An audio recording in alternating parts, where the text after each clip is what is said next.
আমাদের সঙ্গে পায়েল ঘোষ বর্ধমান থেকে আজকে উপস্থিত আছে। Reiki Usui reiki first degree class করেছে প্রায় 1 মাস কি 1.5 মাস আগে। ও অনেকগুলো সমস্যা নিয়ে এসেছিল এবং সেই শারীরিক সমস্যা বা অন্যান্য সমস্যা থাকেই মানুষের জীবনে, তো ওরও ছিল। সেই সমস্যাগুলো থেকে ও কতটা রিলিফ পেয়েছে আজকে ওর কাছে সেটা তো জিজ্ঞেস করবোই।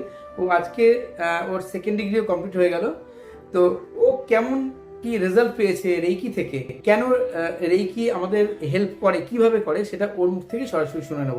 ওর নিজের অভিজ্ঞতা শোনাবে। বল। সুস্থ থাকার ভালো থাকার ঠিকানা। প্রথমে আমি সবাইকে ধন্যবাদ জানাচ্ছি, আমার গুরু স্যারকে আমি ধন্যবাদ জানাচ্ছি এবং আমার জাগতিক শক্তি রেকিকেও আমি ধন্যবাদ জানাচ্ছি। মহাজাগতিক শক্তি। মহাজাগতিক শক্তিকে আমি যে সময়ে স্যারের ওনার অবশ্যই ইউটিউবেই আমি ভিডিও প্রথম দেখি এবং আরও অনেকজনেরই দেখেছিলাম। তা ওনার একটা খুব সুন্দর ভিডিও আমাকে খুব আকর্ষিত করে এবং উনি যে মানে খুব সামান্যতম, যাকে খুব সামান্যতম মূল্যে উনি রেকি শেখান। আমি বলবো যে যাদের আমাদের জীবনের প্রতিনিয়ত আমরা সমস্যায় ভুগি, তো রেকিটা শিখে প্রত্যেকেই সেই সমস্যা থেকে বেরিয়ে আসতে পারে।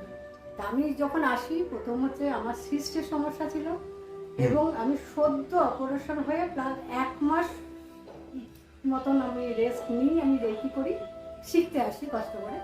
তো সেই সময় এবং আমার লিভারে চর্বিও ধরা পড়ে, মানে আমি মেন্টালি দিক থেকেও, ফ্যাটি লিভার তো জন্ম থেকে যায় এবং চর্বি ধরেছে লিভারে, মানে মেন্টালি দিক থেকে এবং অর্থনৈতিক দিক থেকে সব দিক থেকেই আমি পুরো ভেঙে পড়েছি।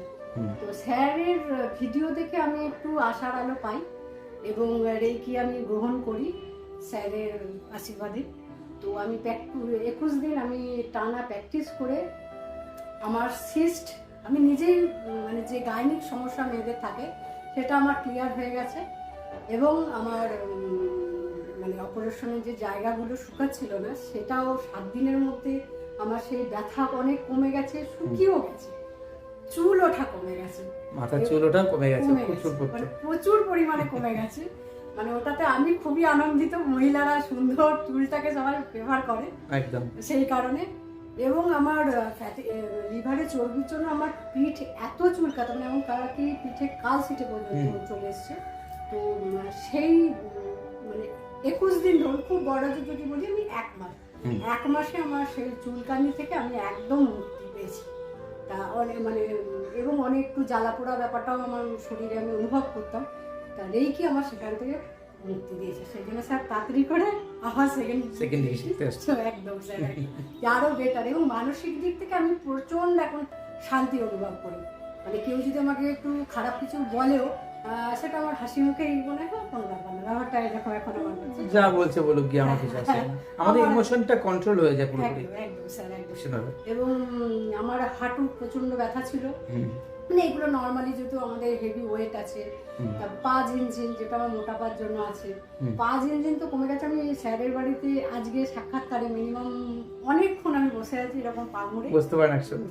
আমি 20 মিনিটের বেশি কখনো আমি মুড়ে বসতে পারি না স্যার। সেই জায়গায় আমি ঘন্টার পর ঘন্টা দেখতে পাচ্ছেন আমি বসে আছি। আমি প্রচণ্ড মানে কি বলবো, রেকির কাছে সত্যি আমি অসংখ্য ধন্যবাদ রেকিকে যে আমাকে এই মানে এত অসুস্থতা থেকে মুক্তি পাওয়ার জন্য। পায়েলকে অসংখ্য ধন্যবাদ জানাই ওর পুরো রেকি এক্সপিরিয়েন্স শেয়ার করার জন্য এত কম সময়ের মধ্যে। আমি তো স্যার বলবো যারা মানে আমারও নলেজ ছিল না রেকি সম্পর্কে, যাদের নেই অন্তত স্যারের সঙ্গে আপনারা একটু যোগাযোগ করুন, বিষয়টা জেনে নিন, বুঝে নিন। আর খুব সামান্য টাকা, আমরা অনেক ড্রেসে বলুন, মেকআপে বলুন, মানে আমি অলরেডি মেকআপ করি না, মানে যারা করেন আমি বলবো একটুখানি ওটা সাইডে রেখে নিজেকে সুস্থ স্বাভাবিক রাখার জন্য রেকি শিখলে সব দিক দিয়ে ব্যালেন্স হবে। এবং আপনি ফ্যামিলিকে যদি কিছু গিফট করতে চান, নিজের বাবা মার প্রতি অনেক আমাদের দায়িত্ব কর্তব্য থাকে, সেই জায়গা থেকেও আমি বলবো আপনি এর থেকে বড় দায়িত্ব কর্তব্য আপনি পালন করতে পারেন। রাইট, একদম 100% মনের কথা বলেছে আমার একদম। তো অনেকে আমাকে জিজ্ঞেস করেন যে স্যার আপনার সাথে কীভাবে যোগাযোগ করবে, এখানে না নাম্বার দেওয়া থাকে আমার, বুকিং নাম্বার ক্লাসে, তবুও অনেকে জিজ্ঞেস করে, হয়তো খেয়াল করে না যে এটা আমারই নাম্বার কিনা। তো এই নাম্বারেই, হোয়াটসঅ্যাপ নাম্বারে মেসেজ করবেন, ফোন করতে পারেন কিন্তু ফোনে সবসময় আমাকে পাওয়া যায় না ক্লাসের চাপের জন্য। মেসেজ করবেন, নিশ্চয়ই রিপ্লাই দেবো। তো আমি পায়েলের আগামী ভবিষ্যৎ জীবন আরও সুখকর হোক, সমৃদ্ধশীল হোক, সফল হোক, এই প্রার্থনা করি। সবাই ভালো থাকুন, সবাই সুস্থ থাকুন। আজ চলিত হবে। ধন্যবাদ।